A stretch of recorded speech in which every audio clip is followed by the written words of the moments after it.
Vamos a dar comienzo a la conferencia magistral con invitado argentino. Está con nosotros Marcelo Augusto Pérez, de Buenos Aires, Argentina. Vamos a darle un aplauso porque hizo un esfuerzo, vino en jet, desde un jet. Mañana tiene una conferencia con un invitado que viene, que va hacia Buenos Aires a compartir un panel con él desde España, y vino especialmente para estar con nosotros en este encuentro, y en unas horitas ya se vuelve corriendo. Marcelo es licenciado en Psicología y posgrado en Filosofía de la UBA, es exdirector del Corpus Freudo-Lacaniano de Formación Psicoanalítica en Buenos Aires, autor de numerosos escritos en diferentes medios gráficos de Argentina, España y Latinoamérica. Es autor de la blog y del website Psicocorreo, que después seguramente les va a pasar para que lo puedan compartir, profesor de grado y posgrado, y algunos de sus maestros y analistas de control fueron Guillermo Masi, quien a su vez fue discípulo de Lacan directamente, Roberto Ararí, Beno Paz y Rolando Carot. En esta oportunidad él va a hablar justamente, a ver, un poquito de silencio, sobre una ponencia que tituló entre paréntesis, matar, amar y matar, dos crímenes opuestos, una aproximación freudo-lacaniana. Él ahora nos va a contar un poquito de qué se trata y cómo se inserta en esta temática que ya venimos trabajando desde la mañana. Así que con ustedes, Marcelo. Hola. Bienvenido. Bueno, gracias por la presentación, gracias a la licenciada Adriana Sabio por la invitación. Para mí es un honor estar acá con ustedes. Venía pensando, que los argentinos y los uruguayos tenemos una doble hermandad, una hermandad simbólica, porque nosotros queremos mucho a los uruguayos, incluso venía por la calle y pensaba que tenemos el mismo tono y el mismo color en lo que podríamos decir la lengua, ¿no? Y la otra hermandad, acá, todos somos hermanos porque todos somos hijos del lenguaje. Un poco, vamos a tratar de ver en el poquito tiempo que tenemos, porque 50 minutos, una hora es muy poco para plantear todo esto, que esta cuestión del crimen tiene que ver con esta hermandad. Ustedes saben que ya desde la Biblia para acá los hermanos se matan. Y vamos a ver un poquito qué tiene que ver esta frase que yo puse en la pizarra con una concepción incluso epistemológica de la categoría del crimen. ¿Se escucha bien, Ricardo? Porque no sé si voy a estar.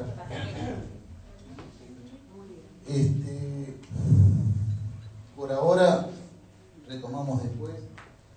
Tenemos una frase de Plauto que en realidad se le atribuye a Thomas Hobbes en el Leviatán, pero Thomas Hobbes solo la popularizó, pero es de Plauto esa frase.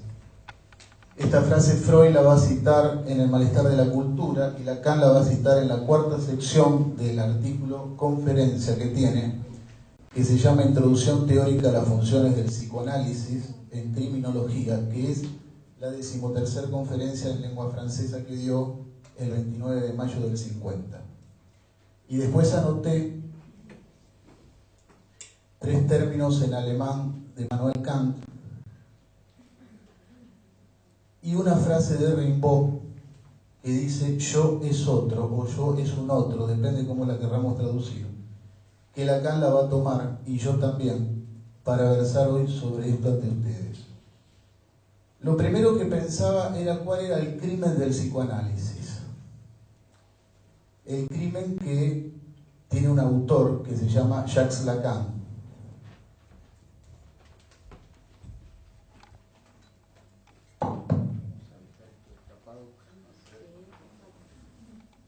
El crimen del psicoanálisis es que yo escribí ahora con una traza azul. Lacan, a partir de la lectura que hizo de Freud, porque es lo único que él hizo, una lectura de Freud obviamente diferencial y diferenciada a otros analistas, mató al otro, lo barró, lo castró.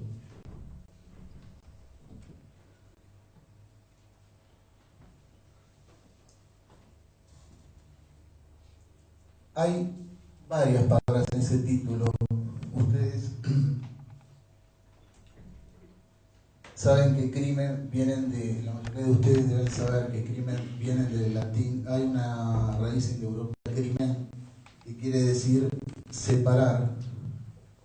Para los romanos era importante, cuando analizaban el crimen, separar a la víctima del homicida. El análisis tiene que ver con esto también. Después al final vamos a tratar de unir esto. Pero les decía que Lacan mató al otro y que este es el crimen del psicoanálisis, porque hay una cuestión que se conoce como castración y que nos toca como sujetos, y que tanto matar, amar y crimen, es decir, asesinar, son hechos culturales, es decir, humanos, netamente humanos. Esto no existe en el mundo animal, en el mundo de la naturaleza. Yo diría que hablar del mundo de la naturaleza ya es una especie de abuso del lenguaje, porque no existe tampoco. Nosotros, no hay ninguna realidad prediscursiva para nosotros. Nosotros no podemos avanzar sobre un real, vamos a suponer un cacho de carne, un riñón, si no es a partir de lo simbólico. Hay cosas que yo voy a ir diciendo, les pido por favor que algunas las dejen como asterisco al pie. Como siempre sabemos, todo no se puede y hay cosas que le van a quedar pendientes otra vez. Las podremos charlar un poco en las preguntas, pero quizás no la podemos responder. Entonces, ¿qué les decía? Que esto es cultural, quiere decir que el lenguaje, como no hay nada natural, el lenguaje es anterior al sujeto. Por eso les decía antes que Lacan decía que somos todos hermanos porque somos hijos del lenguaje. Que el lenguaje sea anterior al sujeto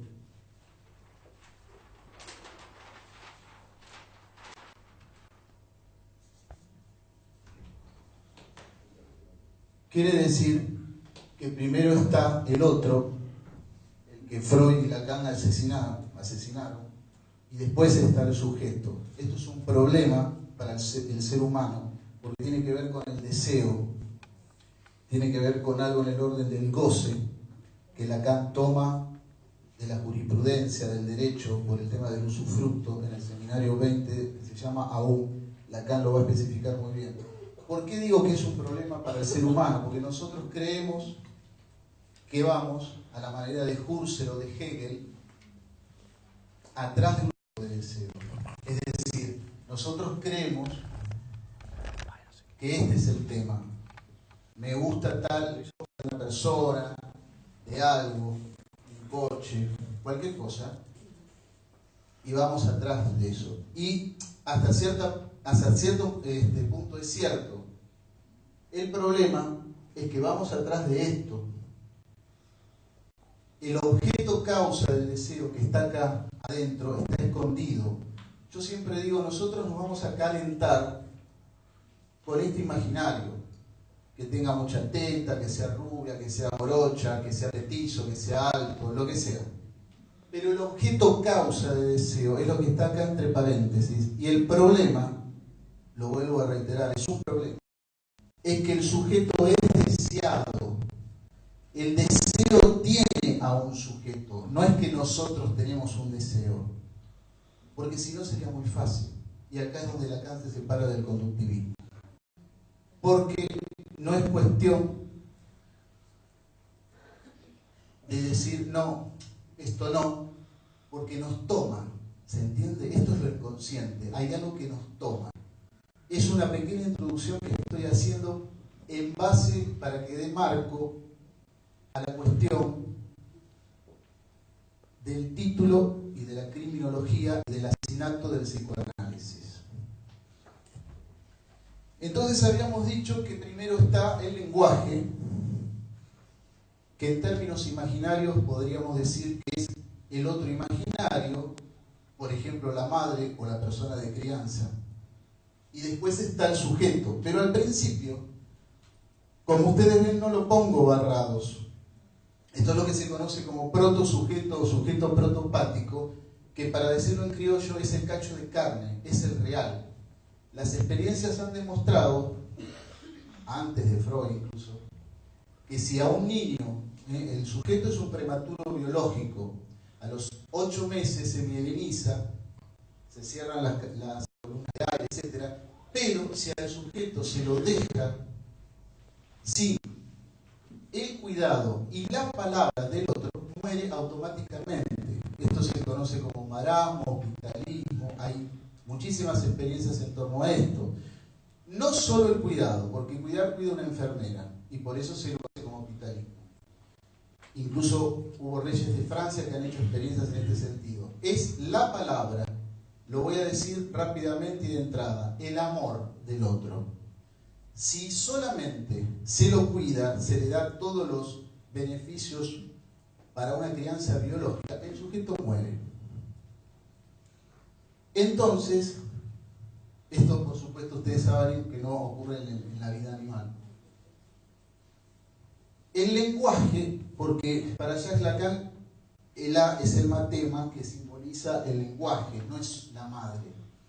El lenguaje va a estar agujereado y automáticamente se va a agujerear al sujeto. Es decir, que al sujeto ya le queda un hueco, un vacío, una yancia, hueco por donde va a pasar este objeto, porque en realidad no es tan así, el objeto representa la falta misma, pero vamos a decirlo así en principio, y nos va a permitir que el deseo se instale en el sujeto.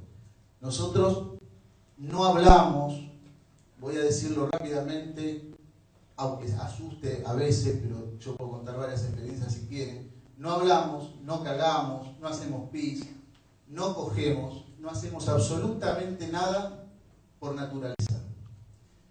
El autismo, por ejemplo, comprueba que el sujeto no habla por necesidad. Nosotros hablamos porque hay un goce en juego en ese hablaje, como diría Roberto Arani. El animal no. La hembra produce feromonas, el macho olfatea, tiene sexo. Es así de simple, ¿no? Me imagino, como digo a veces, un perrito que le diga a la perrita, poneme un videíto, o hoy vestiste con una bombachita roja. No existe eso en el mundo animal. Solo el ser humano, ¿a partir de qué? Porque todo esto que estoy diciendo tiene que ver con algo que es la palabra. A partir del significante, agujerea el cacho de carne, se produce la entrada del goce en el organismo viviente, y acá entramos en problemas. Y les quiero dejar que tengan en cuenta que este significante, este verbo que pongo amar, es lo que va a solucionar, lo que va a solucionarnos, entre comillas, porque es un problema también, este otro problema que tenemos. Porque en realidad estamos medio en el horno con todas estas cosas que pasan. Porque el deseo nos toma, porque amar es una solución, pero también es un problema, etcétera, etcétera.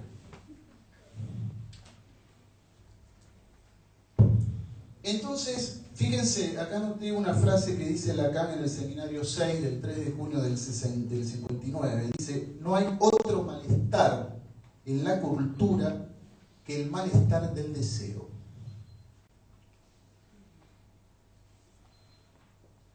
En función de cómo el sujeto se posiciona ante esta falta, ante este hueco que va a quedar, vamos a poder vectorizar los ejes y la inclinación de su posición subjetiva.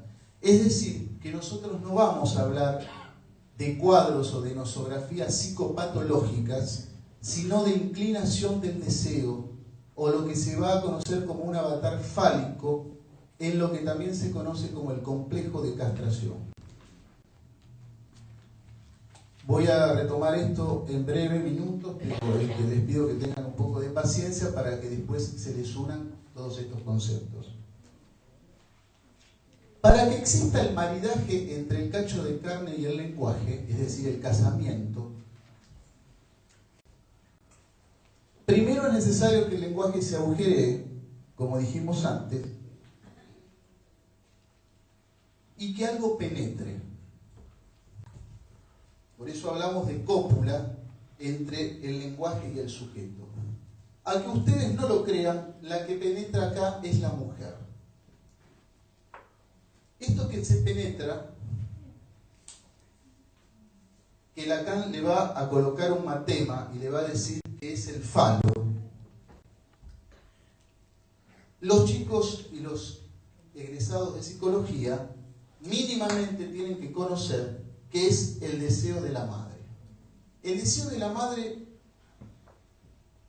es el falo. ¿Qué quiero decir con esto? ¿Qué quiso decir Freud con esto? Porque esto está en 1905 en 3 ensayos para una teoría sexual. Quiso decir que la madre no quiere un hijo. La madre quiere un falo. Es más, porque el psicoanálisis siempre es muy antipático, para el padre, ni siquiera para el marido, para el esposo. Esto está en Freud, Es decir que la madre, por definición, es un sujeto fálico. Madre fálica no es una mala palabra, es una necesidad para que se produzca la ecuación. Si no, ninguna mujer en este mundo puede desear tener un hijo. Esto se produce a partir de una cuestión que está incorporada en el deseo de la madre, que es el nombre del padre, que no es el padre, o no necesariamente. Otra de las cosas que les dejo como asterisco al pie para seguir charlando, porque si no, abrimos muchos paréntesis y no llegamos al punto.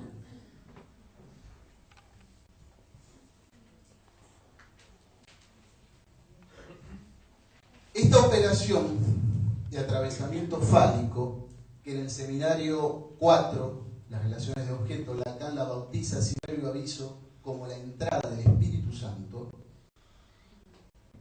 comporta dos operaciones.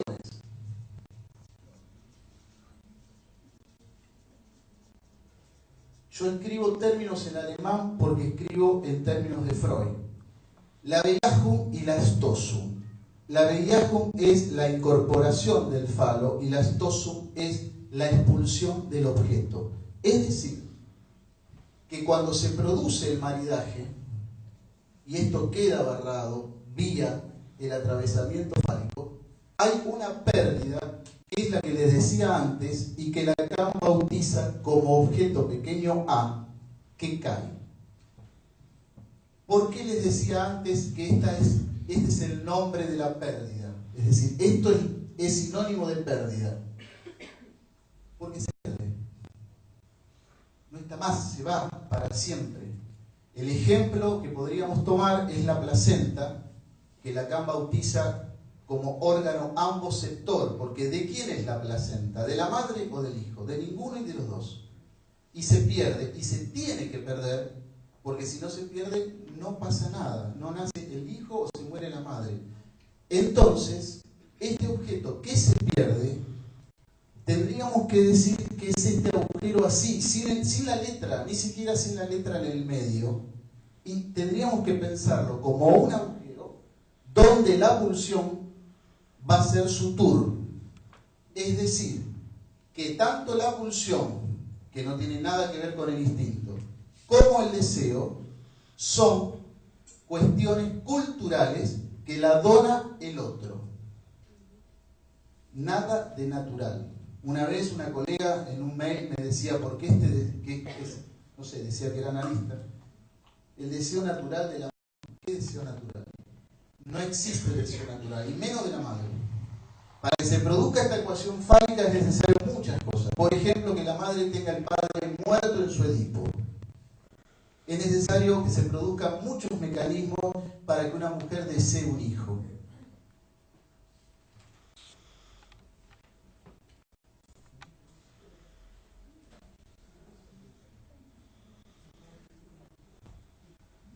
Yo cuando preparé esta charla, como en general hago, dije voy a empezar con la tesis doctoral de Lacan sobre la psicosis, la paranoia de autopunición, porque viene a cuento por el contexto donde tengo que dar esta charla, pero después cambié, como en general hago, y voy a llegar a esa tesis, pero tengo que explicar esto para que entiendan un poquito más.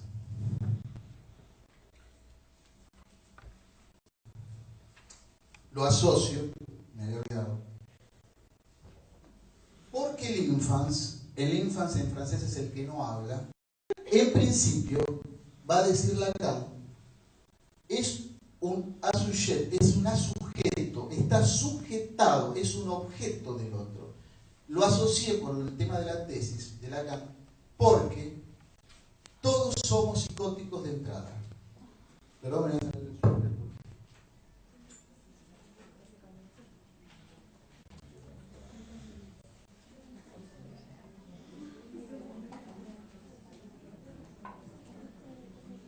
después vamos a ver una diferencia entre psicosis y locura, porque no es lo mismo.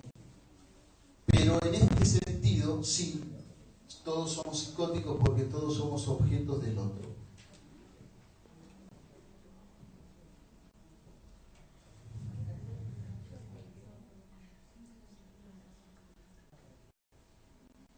Bueno, voy a saltar un par de cosas porque no voy a llegar con todo lo que tengo para decirles. No, pero bueno.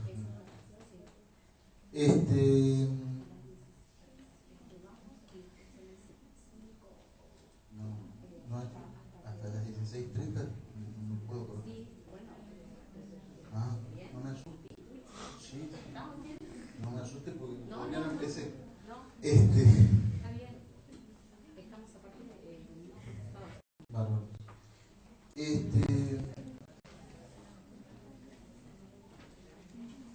A ver, vamos a tratar de ir por la autopista. ¿Por qué yo coloco el significante amor en el título de la charla y que después quiero llegar a que ustedes entiendan que el amor es un crimen igual que el homicidio? Porque de lo que se trata con el significante fálico que agujerea el cacho de carne y lo transforma en cuerpo. El cacho de carne no es un cuerpo. Es de que produce el amor y el goce en el sujeto. El amor obviamente tampoco es natural, es cultural. Bueno, ya lo dije, no hay nada natural en el sujeto.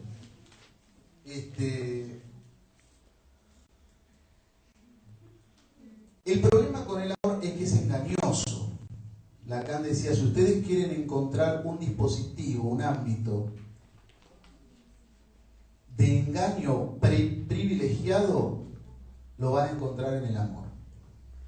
Es un lindo engaño, El 18 de diciembre del 73, en el seminario 20, Lacan dice, el amor no tiene nada que ver con la verdad. Y este hombre, que era un erudito, el 15 de enero del 74 dice, el amor es la verdad. ¿Por qué el amor es engañoso? ¿Y qué tiene que ver con esta charla? Primero, porque el amor pretende hacer de dos uno.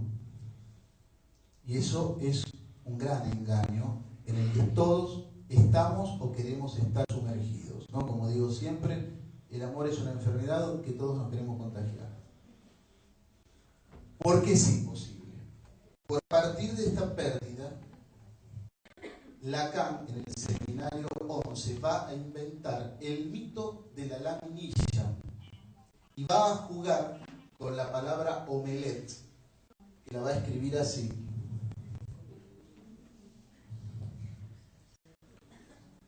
El paréntesis lo pongo yo para que se den cuenta que en esta palabra está el hombre y la tortilla, el omelette y la omelette. El hombre tortilla. ¿Qué es el hombre tortilla? Lacan dice, para hacer una tortilla hay que romper un huevo. Cuando se rompe ese huevo, algo cae indefectiblemente y se pierde y no se recupera.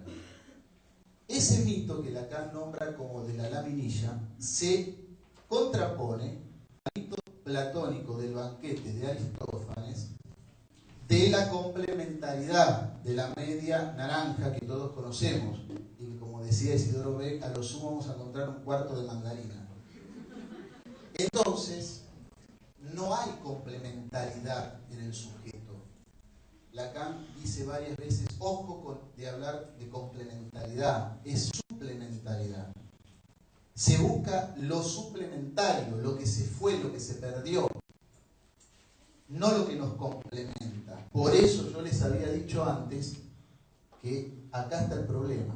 Vamos a decirlo que esto puede equivaler en principio al yo. Y el problema que el yo se va a encontrar con otro hermanito, que es el vecinito, ¿no? El argentino y el uruguayo, por ejemplo, que es otro yo, y acá estamos en problemas, porque como decíamos antes en el bar, nos peleamos siempre con el vecino de enfrente o con el de al lado, a lo sumo el piso de arriba, pero nunca más allá de eso. Fíjense cómo el prójimo, el semejante, está tan presente en nosotros, y esto Freud lo sabía cuando analizó duelo y melancolía. Para que vayan relacionando esta cuestión del crimen. Otro de los temas por los cuales el amor es un engaño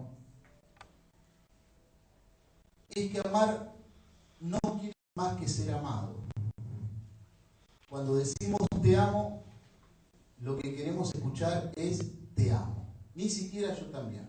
Te amo. Esto lo analiza muy bien Roland Barthes en Fragmentos de un discurso amoroso, ¿no?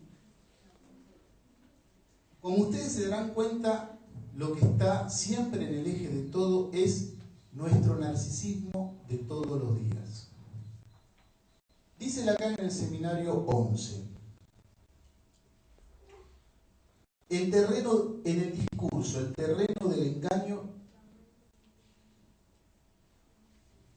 lo voy a traducir así: si hay un terreno en el discurso en que el engaño tiene probabilidades de triunfo, su modelo es el amor. Ahora bien, y esto tiene que ver también con lo que se produce en transferencia en un análisis. Por definición, para el psicoanálisis, el acto es fallido. Es decir, Lacan decía, el acto más logrado es el fallido. El amor, como ustedes ya ven, tiene que ver con la palabra, con el te amo, con un discurso, hay un discurso amoroso.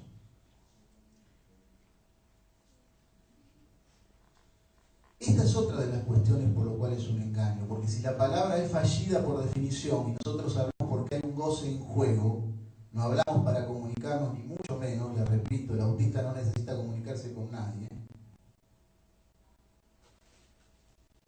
Fíjense en cómo entramos en un engaño permanente, en una demanda permanente. El amor no es más que demanda y la demanda no es más que de amor. La demanda es inconsciente, no es el pedido. ¿Y cuál es el problema con la demanda y el amor y la transferencia analítica? Que el neurótico, es decir, el sujeto,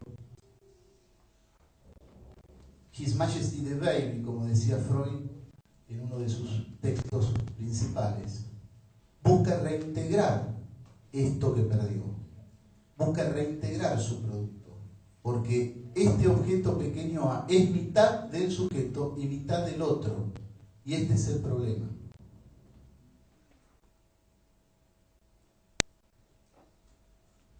Si yo escribiese todo esto en una fórmula, en un matema de división subjetiva, que Lacan va a hacer en el seminario 10, que se llama La Angustia, es el cuadro como dividen los americanos. Nosotros la dividimos así, la división, ellos la dividen así. Primero el lenguaje, después el sujeto, se barra, y de esta división queda un resto, un producto de la operación. En este primer piso, nosotros vamos a encontrar lo que conocemos como goce. Lo escribo con J, se escribe con G, pero el matema de goce para Lacan es así porque viene del francés. Este goce es mítico, es incestuoso, es lo único que descubre Freud. Que el Edipo es incestuoso y parricida. Para acostarme con mamá tengo que matar a papá. Entonces, lo que estamos diciendo es que vía el goce, vía la palabra, vía el descubrimiento freudiano y vía el complejo de castración, lo que va a estar adherido a esto es lo que antes habíamos dicho que era el nombre del padre. Bueno, esto es una ley. se darán cuenta que estamos bordeando todo el tiempo la cuestión criminológica. Hay una ley que el sujeto tiene que cumplir. Cuando Lacan ingresa al psicoanálisis, que ingresa a través de su tesis doctoral acá en la psiquiatra, ingresa también a través de Lévi-Strauss y de todos los filósofos e intelectuales franceses de su época. Y Lévi-Strauss, ustedes saben que inventa / descubre la ley de prohibición del incesto y dice que es lo que nos separa de la naturaleza. Es decir, que donde hay prohibición de incesto hay cultura. Es decir, entonces, dice Lacan, le dice a su amigo Lévi-Strauss, bueno, Claudito, el tema es que esto no sucede si no hay palabra, porque la nominación surge de la palabra. ¿De dónde va a surgir si no? Yo tengo que saber quién es mi mamá o mi papá, o el avuncular, el tío avuncular, como dice Lévi-Strauss. La ley, que también es cultural, obviamente, es lo que va a regir en torno a lo que conocíamos antes como la castración de este goce incestuoso. Traduzco de otra manera. Para que el sujeto pase de este goce a esta parte del deseo, tiene que haber una ley que diga no. La ley es la nominación del no. Con esta no, con esta sí. Por eso, como dice también Oscar Sota muchas veces, la prohibición del incesto, más que una regla de prohibición, es una regla del don. Produce la exogamia a partir de la endogamia, que no es más que lo que Freud analizó con su mito Tótem y Tabú.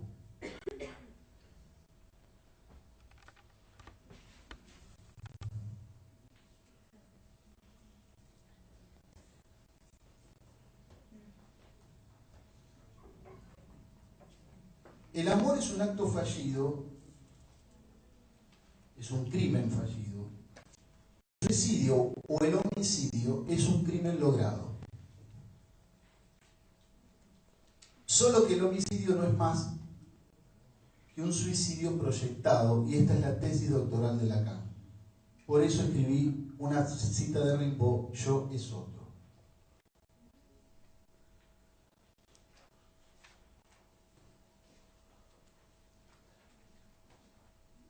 Lacan comienza esta tesis con una cita de Spinoza, de la ética de Spinoza, que dice: una afección cualquiera de cada individuo difiere de la afección de otro, tanto como la esencia de uno difiere de la esencia de otro. Esto está en la ética de Spinoza de 1675. ¿Por qué Lacan empezará su tesis doctoral con esta frase spinociana?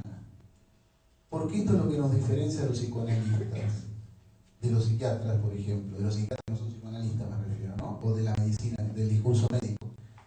La singularidad. ¿Qué va a decir Lacan en esta tesis? Como va a decir después en otros textos fundamentales. Va a decir que la psicosis no es un déficit. Yo no puedo comparar a un psicótico desde mi lugar de neurótico. No es mejor ser neurótico que ser psicótico. Ni mejor ni peor.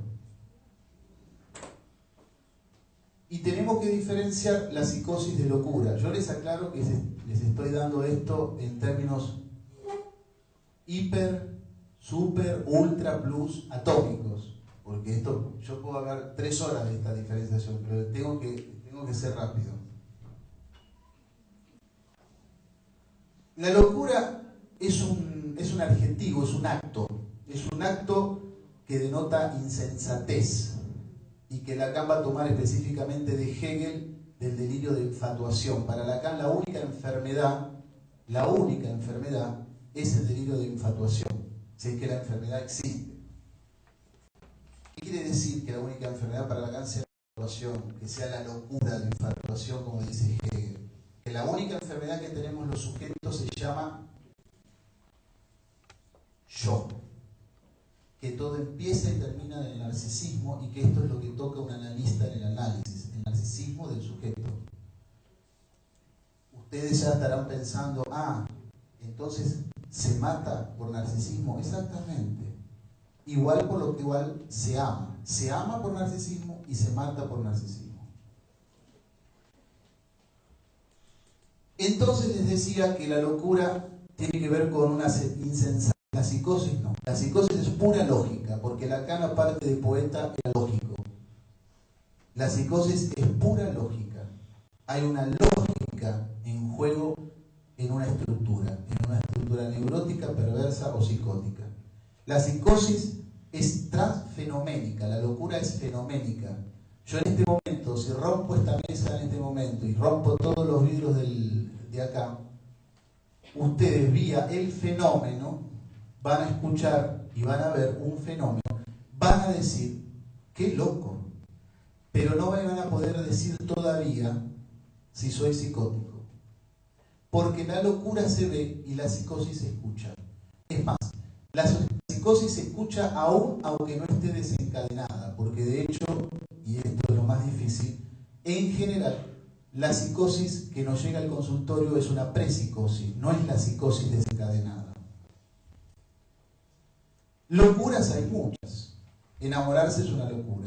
Lavarse 35 veces las manos o poner 7 despertadores para despertarse es una locura. Y está en Freud, está en los casos que analizó Freud.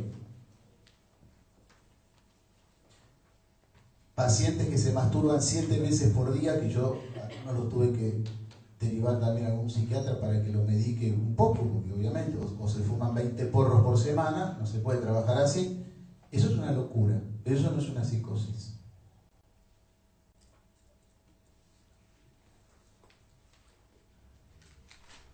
La locura, va a decir Lacan, está en la esencia humana. No se puede considerar al sujeto si no es en el orden de la locura. ¿Y con qué más tiene que ver la cita de Spinoza que Lacan cita en su tesis? Tiene que ver con el deseo. El caso Aimé, que es un caso que analiza Lacan, que es homofóbico a amor, a amada.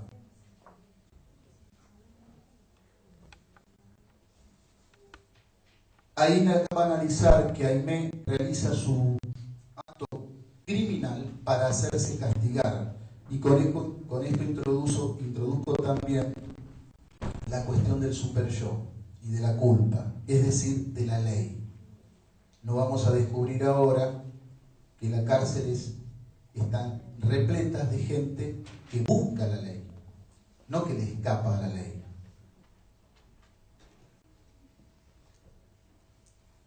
Lacan dice en ese caso que la naturaleza de la cura demostrará la naturaleza de la enfermedad. Es decir, ¿qué está diciendo Lacan?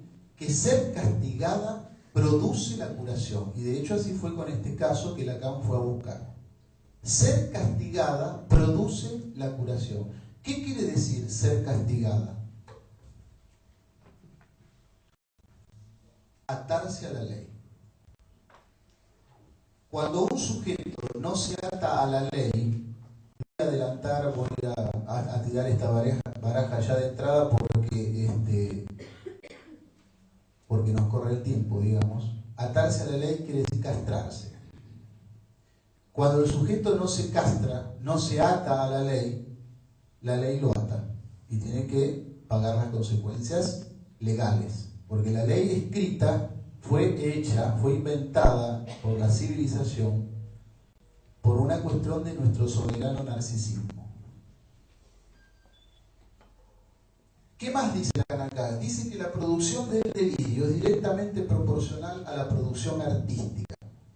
Esto quiere decir que nuestro síntoma, el síntoma del neurótico es poético, no es psiquiátrico. Nosotros no escuchamos el mismo síntoma que escucha el psiquiatra. Por eso, en el caso Aimé, Lacan compara la producción de Aimé con la poesía involuntaria de Paul Eluard. En 1933, Lacan tiene un artículo que se llama Motivos del crimen paranoico, el crimen de las hermanas Pepin, que se hizo, o Genet hizo también obra con esto, donde incorpora el concepto de la imago, que está trabajando, por supuesto.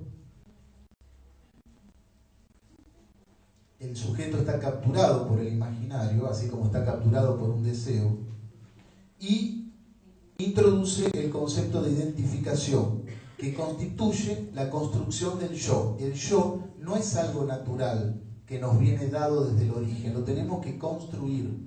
El otro y el sujeto lo va construyendo, y no es síntesis para nada, como querían algunos post-freudianos.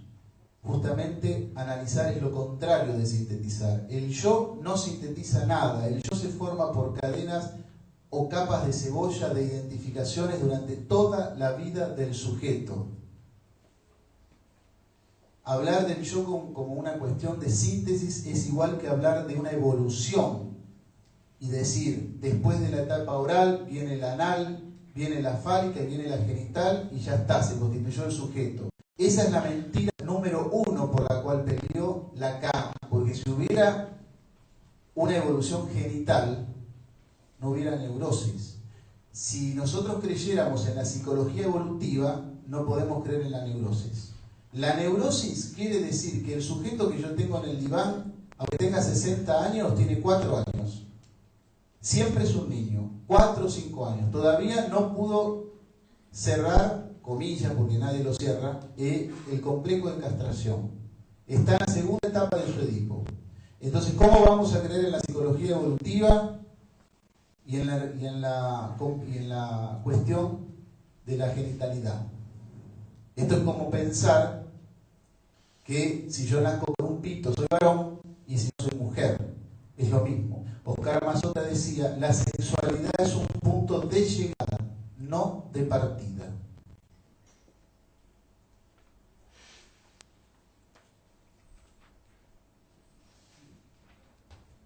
Ya llego, porque yo sé que ustedes están acá para que yo les diga por qué el amor es un crimen.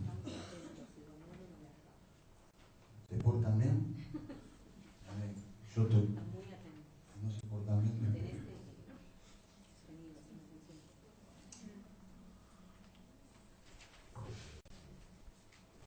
Dice Lacan, la tensión agresiva, recién les hablaba del tema de la agresividad, les hablé antes de los hermanitos, del yo que es un otro, como dice Rimbaud. Dice Lacan, la tensión agresiva integra la pulsión frustrada cada vez que la falta de adecuación del otro hace abortar la identificación resolutiva, también determinativa o determinada, o también determina con ello, un tipo de objeto que se vuelve criminogénico. Esto me hace acordar a lo que es el objeto fobígeno, pero esperen que termino la frase, con la suspensión de la dialéctica del yo. No es una frase simple, pero les voy a decir lo siguiente. Objeto criminogénico. Ustedes saben que el sujeto fóbico tiene un objeto que se llama contrafóbico o fobígeno. Este objeto, al revés de lo que creen muchos y sobre todo los médicos, es un objeto que el fóbico necesita. A ver si se entiende esto, porque si se puede entender esto, vamos a entender bien esto. No es que el fóbico le teme a este objeto, el fóbico necesita de este objeto. El gesto freudiano, por eso decía que la enfermedad es cultural, es descubrir en la fobia, justamente, que es un objeto que está en su cultura, en su contexto. Un porteño no le va a tener nunca miedo a un carancho. ¿Se entiende? El objeto fobígeno es objeto de su cultura. La persona que le tiene miedo a una mariposa, le tiene miedo también a la mariposa que abre y ve en un libro dibujada. Es decir, como ustedes deberán estar escuchando, el problema está en el significante, que a veces es una imagen. Entonces, cuando habla de la dialéctica del yo es un otro, y habla del caso Aimé y de las hermanas Papin, lo que nos está diciendo Lacan es que el homicidio es un suicidio proyectado. Es decir, que yo, matando al otro, lo que quiero es matarme yo. Fíjense en que Lacan habla de la tarjeta de visita del criminal y dice, el momento que se ha producido la represión, 2 puntos, dice, el sujeto no puede responder de su crimen aferrado a la denegación. Hay una cuestión que Freud se llama Vernieugung, que es la denegación que hace un sujeto. Ustedes lo pueden conocer algunos como la negación, pero está mal traducida. Clínicamente es la denegación. Entonces, no es casualidad que la tesis de Lacan se llame psicosis de la psicosis paranoica con sus relaciones con la personalidad. Paranoia y personalidad es un pleonasmo. Toda la personalidad del sujeto es paranoide, porque paranoide, paranoxis.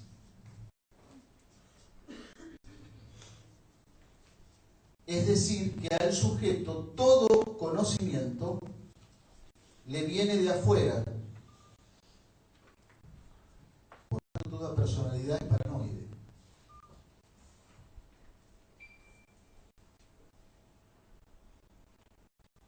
No sabes todo lo que estoy salteando.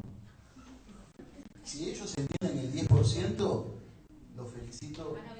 Yo me puedo ir satisfecho, porque yo no sé cómo pueden entender esto, porque yo lo preparé.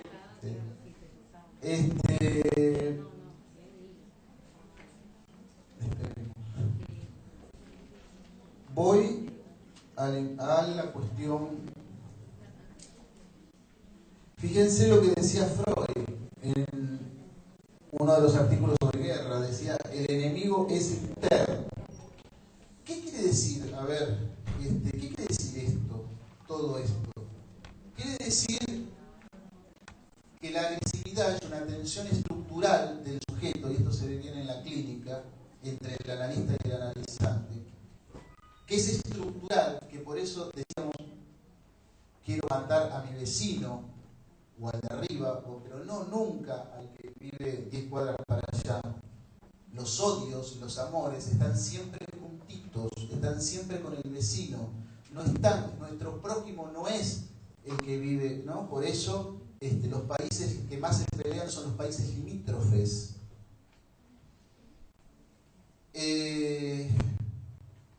Un golpe a tu enemigo es un golpe a ti mismo, quiere decir esto.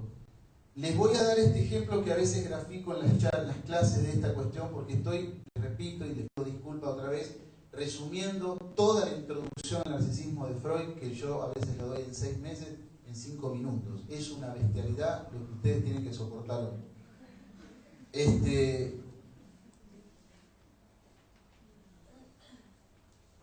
Bueno, ustedes van a tener que también imaginarse mucho un dibujo, porque yo soy un desastre en esto. Vamos a suponer que uno de ellos está en un precipicio y tiene un arma. Esto es un arma. Vamos a suponer que tiene un arma. Si este sujeto mata a este sujeto se muere, pero este se cae. Bueno, ese es el concepto de agresividad en psicoanálisis y en la estructura del sujeto. Un golpe a tu enemigo es un golpe a mí mismo. Eso el sujeto no lo va a entender vía narcisismo, obviamente. No se entiende de buena gana. Estamos diciendo que todo acto es narcisista, empezando por el amor.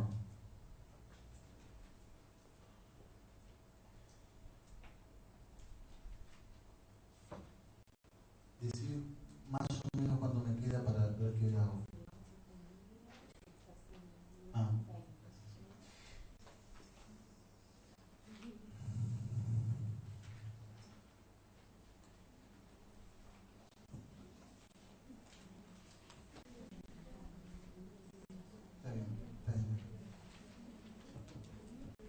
En un artículo que les había dicho antes sobre las funciones del psicoanálisis en criminología, Lacan va a nombrar esta frase que yo escribí, Homo homini lupus, de Plauto, y va a decir que no existe animal que supere al hombre en su ferocidad o violencia.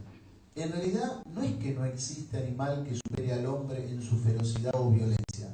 Lo voy a decir con todas las palabras.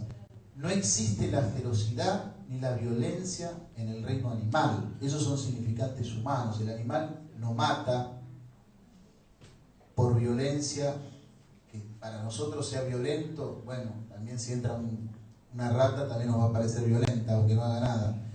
Ningún animal mata por violencia o por ferocidad. Esto que le enseñamos a veces a los nenes, el león es malo y el pajarito es bueno, eso es un fantasma nuestro. Los animales no son ni buenos ni malos. El animal mata por instinto. Es más, si yo pongo muy lacaniano, podría decir que el animal no mata. Matar, dice Lacan, como la palabra muerte. La muerte existe en el sujeto porque hay una palabra que quiere decir muerte, que la podemos escribir, la podemos leer y la podemos pronunciar. De hecho, el animal no sabe que se va a morir, y este es el único saber humano. Y por eso estamos, vía narcisismo, gozando y tapando. El síntoma es una manera elegante, neurótica, de tapar esta muerte, de tapar la castración. La muerte para el psicoanálisis es sinónimo de castración. No hay que tener ningún miedo de poner esta fórmula. Castración igual muerte. Esta es la única muerte que el ser humano conoce. La muerte biológica, porque si se muere ya no la puede conocer. Es muy obvio, pero como yo digo siempre, solo Víctor Sueiro pudo venir a decirnos que era la muerte. ¿Y qué quiere decir que el ser humano conoce que la muerte es castración? Solamente. Todo lo que sabemos que significa castración, ausencia, pérdida. Eso es la muerte para el ser humano. La muerte simbólica, la muerte del narcisismo. Porque toda muerte es del narcisismo. Entonces, la crueldad es parte de la humanidad. No existe en otro reino que el reino de lo humano. Ferocidad, violencia, crimen, asesinato, homicidio, todos significantes culturales. Con esto les estoy diciendo que se olviden de pensar que hay algo genético, como nos quieren vender algunos, en la cuestión. Eso no quiere decir que un discapacitado, que eso sí es una cuestión genética, un discapacitado orgánico, porque en realidad, como decía una analista francesa, los discapacitados mentales no existen.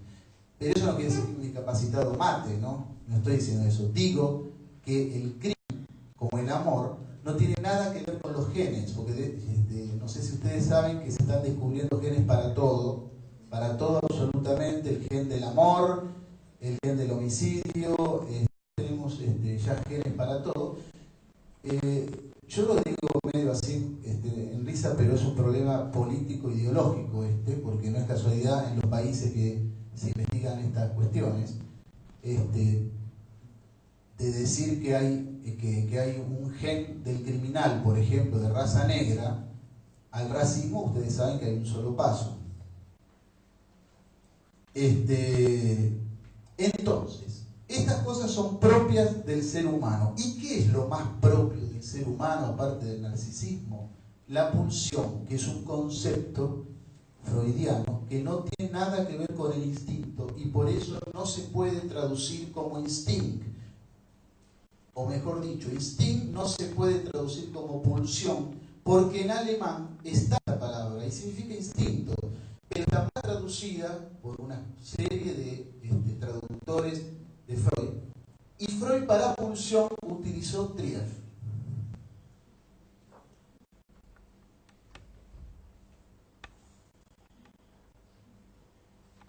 En el mismo artículo que les decía de criminología, para ir terminando, dice Lacan, esa misma verdad implica la humanidad. A un semejante apunta, aunque sea en su ser de otra especie. Porque para nosotros una rata es un semejante, está diciendo Lacan. Y por algo le podemos tener miedo a una rata. Si entra ahora acá y no le tenemos miedo a la misma rata, Si está en el zoológico, yo he visto cómo los chicos acarician a las ratas o a los hurones, y si ese hurón entra a la casa se desmaya. No es la misma rata, es que no es la misma. Como no es la misma palabra padre la que un analizante dice en un momento de la sesión y la que dice 10 minutos después, porque en las sesiones no hay sinónimos. Entonces son todos significantes diferentes. Entonces dice Lacan, a un semejante apunta, aunque sea en un ser de otra especie. Ninguna experiencia como la del análisis ha sondeado en la vivencia esta equivalencia de que nos advierte el patético llamamiento del amor. A ti mismo golpeas. Y la helada deducción del espíritu, dice Lacan, en la lucha a muerte por puro prestigio, se hace el hombre reconocer por el hombre. Este es el Lacan hegeliano del amo y el esclavo, pero fíjense, en puro prestigio ustedes escuchen narcisismo, ¿no? No solo escuchen poder, obviamente todo poder es narcisista, escuchen narcisismo. Ojo que narcisismo no es un término negativo, no es una mala palabra. El narcisismo es estructurante del sujeto, tenemos que narcisizar el cuerpo vía el falo para poder ser y hacer lo que hacemos. Y agrega Lacan, si en otro sentido se designa por instintos a conductas atávicas cuya violencia hubo de hacer necesaria la ley de la selva primitiva, y si las que algún doblamiento fisiopatológico liberaría, a la manera de los impulsos mórbicos, del nivel inferior con que parecen contenidas, bien podemos preguntarnos por qué, desde que el hombre es hombre, no se revelan también impulsos de excavar, de plantar, de cocinar y hasta de matar a los muertos. Bien, ahora que dije enterrar a los muertos, me acordé que Mazzotta decía que en todas las tumbas hay un espejo escondido. Espejo es sinónimo de semejante. El ser humano empieza la cultura cuando empieza a enterrar a sus semejantes. Fíjense cómo todo tiene que ver con la muerte, con la castración, con la no aceptación de que vamos a morir. Entonces,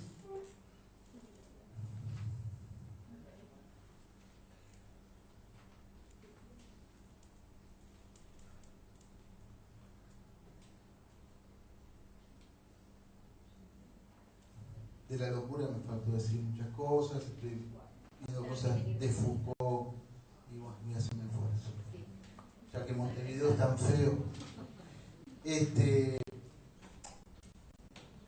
Bueno, a ver, ¿por qué amar, si todavía no se entendió, por qué amar es un crimen? ¿Se entiende por qué amar es un crimen? Lo voy a decir en dos palabras. Porque para amar, y esto el sujeto no lo percibe porque en la primera etapa de enamoramiento está completo, como la madre fálica, está idiotizado, está alienado. Para amar es necesario matar, es necesario castrarse. Si no, no puedo amar al otro. Me sigo amando a mí mismo, como Narciso y su mito, que sigue mirando el espejo. ¿Y cuál es esa tragedia? La tragedia de Narciso. Así como hay una tragedia en Edipo, aparte del drama, hay una tragedia en Narciso. La tragedia es que no puede tomar agua. Porque si toma agua en el lago se difumina la imagen, como dice Adriana. Entonces, es una tragedia estar cristalizado en su propia imagen. Es una tragedia para el sujeto no poder amarse más que a sí mismo. No poder amar. Entonces, claro que son dos crímenes opuestos, antiéticos, porque si yo me castro y puedo amar, bueno, como decía John Lennon y toda la corriente de los 60, mejor hacer el amor que la guerra. En cambio, matar es exactamente el polo opuesto. Cuando yo mato, estoy en este nivel de goce absoluto, pretendo un goce mítico, y ahí no hay castración. La castración viene de acá. Acá está la barra, no hay ninguna barra. ¿Y por qué me barro? Algo pierdo. La castración, si ustedes todavía no la entendieron, se las voy a decir como la dice Lacan en el seminario 3, en dos palabras: es perder para ganar.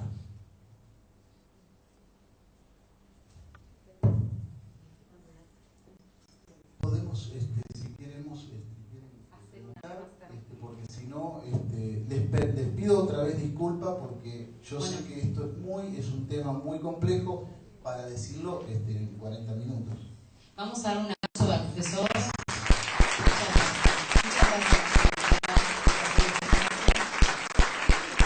una propuesta innovadora, es diferente, era lo que hablamos un poco contigo cuando empezábamos la mesa, ¿no? Han quedado también como impactados un poco. Entonces, bueno, no sé si quieren hacer un pequeño espacio para preguntas, cuestionamientos, pensamientos en voz alta. No tengan miedo, Marcelo es muy didáctico y tiene mucha flexibilidad para poder interactuar con ustedes. Le damos unos minutitos para que reaccionen. Muy bueno. Yo sé que cada pregunta puede disparar no sé, muchísimas cosas porque, les repito, estos temas están compactadísimos. Realmente, yo después cuando terminé más o menos de apuntar las cosas que quería decirles, le digo, bueno, no sé cómo voy a hacer y cómo van a hacer ustedes para entenderlo. Pero bueno, porque ya les digo, para hablar de narcisismo, para hablar de angustia, para hablar de castración, podemos estar años. Pero bueno, una charla es así, una clase se da en un tiempo determinado. Yo lo que creo que aporta muchísimo, Marcelo, es aportar muchísimo en un, diríamos, enriquecimiento de lo que estamos viendo en esta temática, ¿no, verdad? Traes nuevos conceptos y enriqueces muchísimo, ¿no? Digo, porque traes todo este tema de qué pasa con el sufrimiento real de esa persona, de ese sujeto, ¿no? Y cómo abordarlo de alguna manera, desde la clínica. Me parece que como que ahí agregas mucho elemento a todo lo que ya se viene trabajando desde la mañana, en esa línea. Buenísimo, la cuestión es que sirva para que nos sigamos preguntando cómo nos posicionamos frente a un sujeto.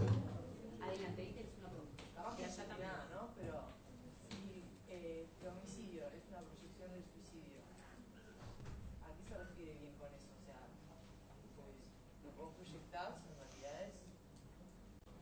No entiendo. Termina la frase, ¿qué es lo que proyectas? Sí, sabes. Decilo, no tengas miedo. ¿Vos qué crees que proyectamos? Proyectamos nuestro deseo. ¿Viste? ¿Cómo lo entendiste? Pero no entiendo. ¿Por qué no se suicida en vez de matar a otro? Por una cuestión que lo dijimos varias veces. Narcisismo. ¿Viste cómo lo entendés? Bueno, está comprobado. Y porque el otro, por eso puse la frase de Rimbaud, yo es un otro. Porque el otro está, mirá, hay un filósofo que se llamaba Gilles Deleuze que decía, si el otro está en tu fantasma, estás perdido. Es decir, si soñás con el otro, ya está. Eso se llama amor y también se llama odio.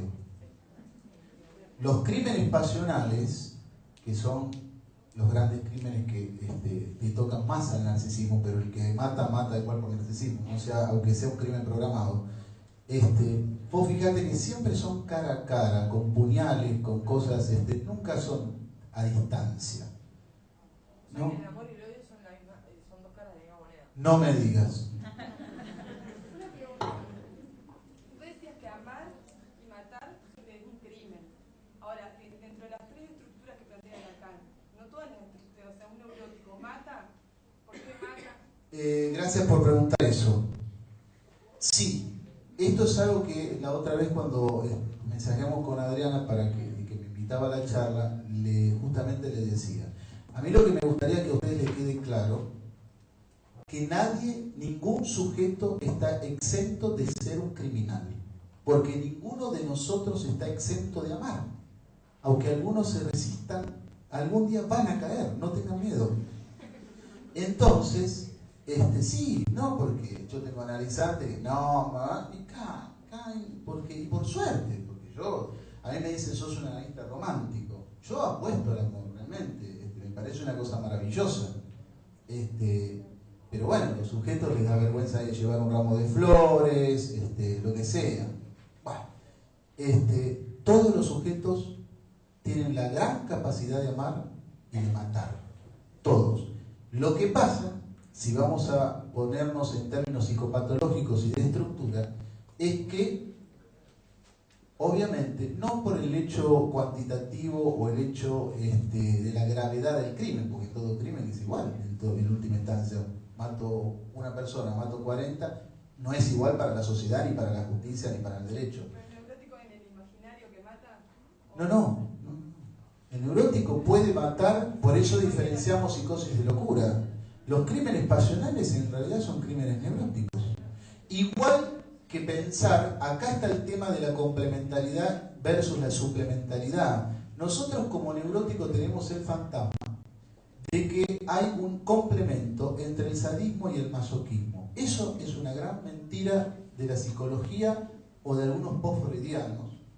Una vez charlando con el director del Club Freudiano en Buenos Aires, me decía que él no estaba de acuerdo. Bueno, ¿por qué? Lacan dice, no hay complementariedad entre el masoquista y el sádico. ¿Por qué? Porque se interpone el lenguaje. Es decir, si el sádico dice pégame, el masoquista dice pégame, el sádico dice no. ¿Se entiende? Ahora, nosotros como neuróticos, nosotros podemos hacer juegos perversos cuando curtimos, cuando qué sé yo. Esos son juegos neuróticos. El mismo juego que cuando un sádico dice sí te pego, lógico, entonces no es sádico. Pero no hay complementariedad.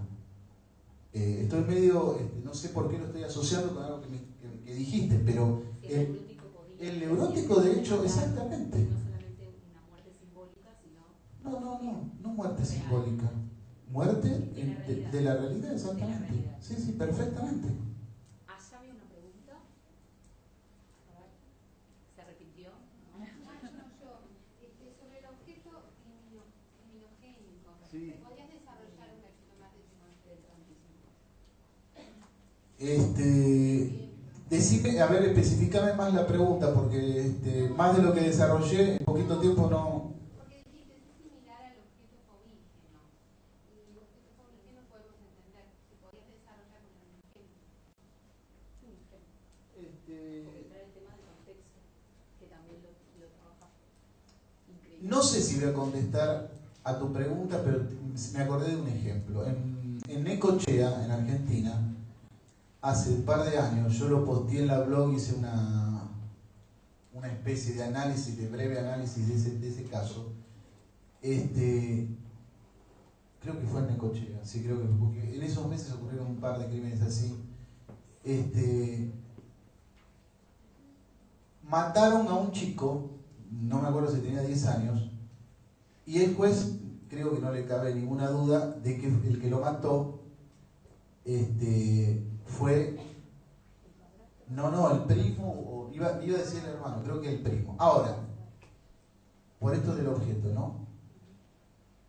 ¿Por qué lo mató el primo? Según el análisis que hacemos, más o menos, lo que dimos así por arriba de la noticia, no tenemos la posta. Porque el primo entró a robar un televisor. Y se creía que en la casa este chico no estaba en la escuela. Y este chico estaba. No sé si contesto a tu pregunta. ¿Ustedes se dan cuenta lo que es sostener una imagen? Lo que es el yo, lo que es el narcisismo. Este sujeto mata por su narcisismo, para que no lo descubra. No mata porque se robó el televisor. Mata para que no lo descubran. ¿Se entiende? La vida de ese niño valió, entre comillas, el prestigio de la imagen de él. Exactamente. Ese es el prestigio imaginario del que hablaba Lacan, que traía de Hegel. Todo, el yo es puro imaginario. El yo es pura cáscara. Por eso les decía esto. Esto es cáscara. Lo que es el objeto causa de deseo. Es lo que nos causa, lo que viene así. Viene primero el objeto y después el sujeto. Por eso es problemático la cuestión del deseo, porque el deseo no toma. Les repito una vez más, nosotros no tenemos un deseo, el deseo nos tiene a nosotros. Vienen los analizantes y dicen, de a partir de mañana no fumo más. Y la otra sesión fuman 2 atados de cigarrillos más. A partir de mañana no voy más al bingo ni al casino. Y cada vez va más. Se dan cuenta que es muy difícil hacer conductivismo cuando creemos en algo que se llama pulsión. Otra pregunta, no hay ni trastornos de personalidad, ni los 5.500 ítems del DSM-4 que ya vamos por el 5, ni del CIE-10, ni de todos los manuales de psicodiagnósticos de la psicología y de la psiquiatría. Los border son categorías de los post-freudianos, porque como no saben diagnosticar entre una neurosis y una perversión, entre una perversión y una psicosis, dice, bueno, son border. Fíjense que justamente no es culpa de ellos, es culpa de la castración, es culpa de que, primero, de que creemos que podemos todo, y segundo, de que no soportamos la angustia, porque necesitamos el significante. Manoni, un psicoanalista, decía que cuando él estudiaba y recién se recibió, iba a las residencias, a ver a los enfermos a los hospitales, todo le llamaba la atención y todo le asombraba, hasta que aprendió a diagnosticar y ya perdió el asombro y perdió la angustia. Entonces, esto se escucha también cuando ve a los colegas que vienen a supervisar, o cuando uno va a supervisar también. Angustia mucho no saber qué es la fobia. La fobia, como toda neurosis, no es más que la colocación de un significante a la angustia. Todo mecanismo de defensa implica colocar un significante a la angustia. Freud decía, la angustia nos libera de la muerte. Y yo digo, el síntoma nos libera de la angustia. Por eso Lacan decía, es la metáfora de lo reprimido. Necesitamos cada vez más palabritas, más psicodiagnóstico, para angustiarnos menos nosotros. Eso no tiene nada que ver con el ser que sufre, con el paciente, con el dolor del sujeto que nos visita y que semana tras semana, año tras año, viene a contar su pequeño dolor que tiene en el corazón, que como decía Sábato, citando a Dostoyevsky, el hombre siempre es igual porque el corazón del hombre siempre es igual. Por eso Freud no creía en la evolución. No hay evolución, no hay psicología evolutiva. El dolor siempre es el mismo, es angustia. Marcelo, vos hablabas de que te rechinaba la palabra encuadre y el tema terapia en consultorio. Está bueno que explicaras un poco eso. Creo que lo que dice Ricardo tiene que ver con esto último. Si yo me adhiero a un significante y a un encuadre, que como decía José Grandinetti no es más que un encuadro, me adhiero a un cuadro nosológico, a un cuadro tipológico. Si soy flaco y alto y narigón, seguro soy criminal, como si el gordo no matara, no sé, todas estas tipologías que trae cierta psicología yanqui, porque viene de ahí, viene de la posguerra, todo eso. En el análisis es lo mismo. El mercado es, ¿hay encuadre? No. Hablamos de dispositivo, de artificio analítico. Encuadre no hay, por más que yo sepa dónde me siento, dónde se va a sentar el analizante, no hay, porque yo le puedo hablar en el ascensor, o en el jardín como hablaba Freud, o en el tren como analizaba Freud. Entonces, no hay encuadre. Si una paciente embarazada tiene una crisis y tengo que ir al hospital, me levanto, porque el horror al acto no es solo poner el culito en el sillón, sino levantarlo.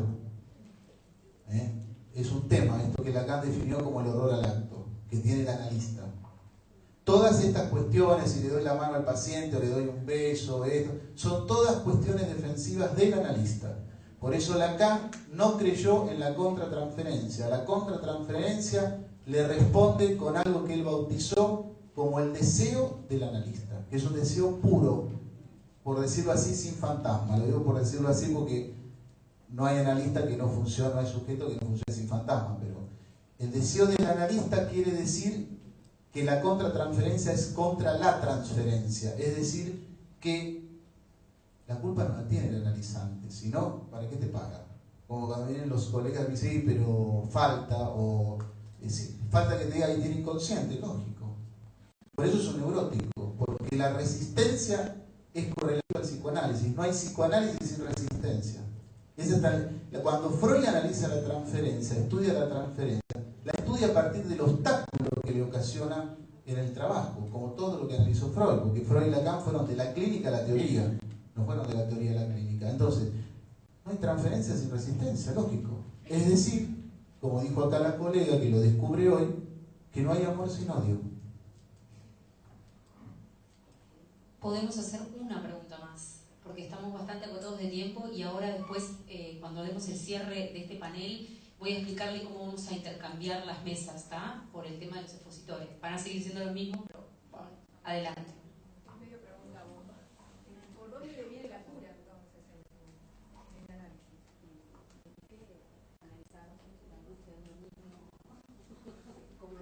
Mirá que las preguntas bobas son más interesantes. Ah, te digo. No, porque cuando el analizante dice es una boludez lo que le voy a contar, ahí hay que agarrarse el cinturón de seguridad porque es lo mejor, es como para cortar la sesión ya ahí.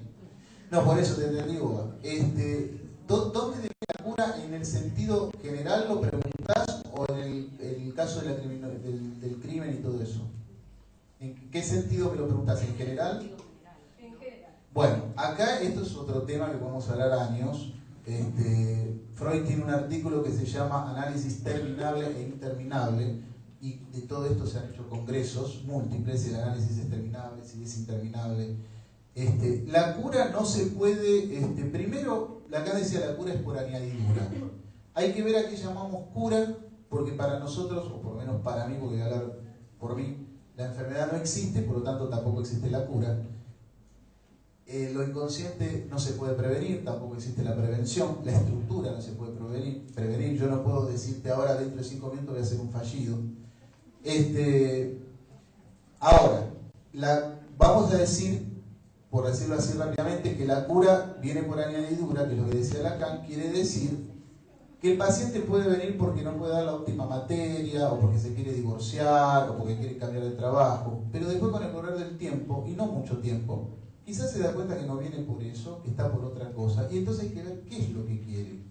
Nosotros, no te olvides que hablamos de síntomas más que de enfermedad, y por lo tanto hay que ver no cómo disolver el síntoma, porque como digo siempre, para eso están las farmacias, uno se cruza enfrente, los remedios, la medicación no es más que un tapa agujero, un tapa síntoma.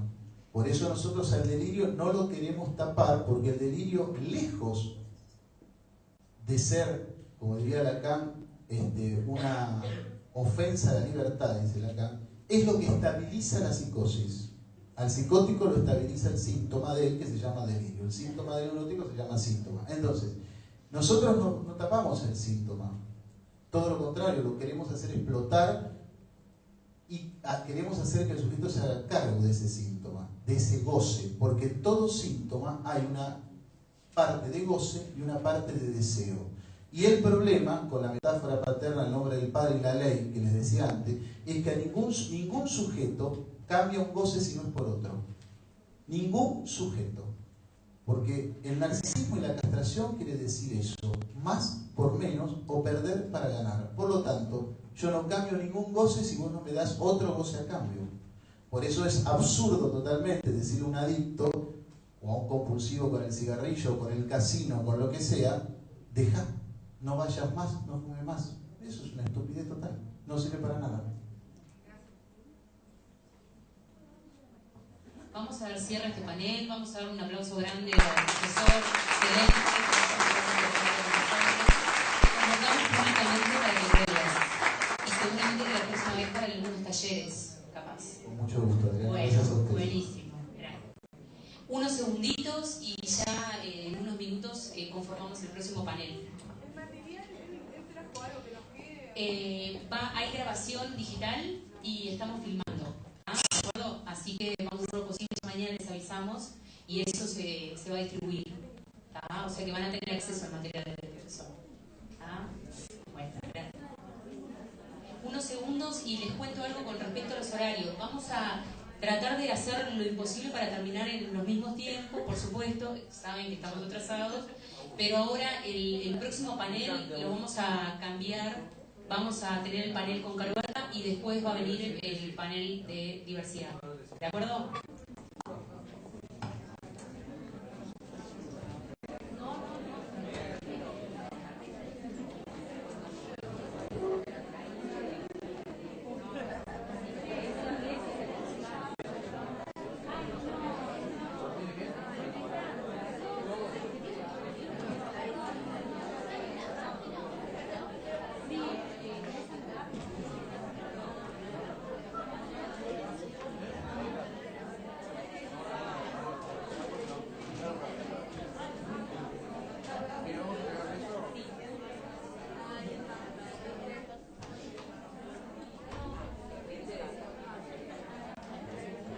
El profesor está escribiendo en el rotafolio el lugar, la blog que tiene él, donde pueden acceder inclusive a videos, donde hay explicación sobre una cantidad de conceptos que se dieron hoy y pueden acceder a material también interactivo. ¿De acuerdo? correo.blogstop.com.ar. Está abajo, anotado.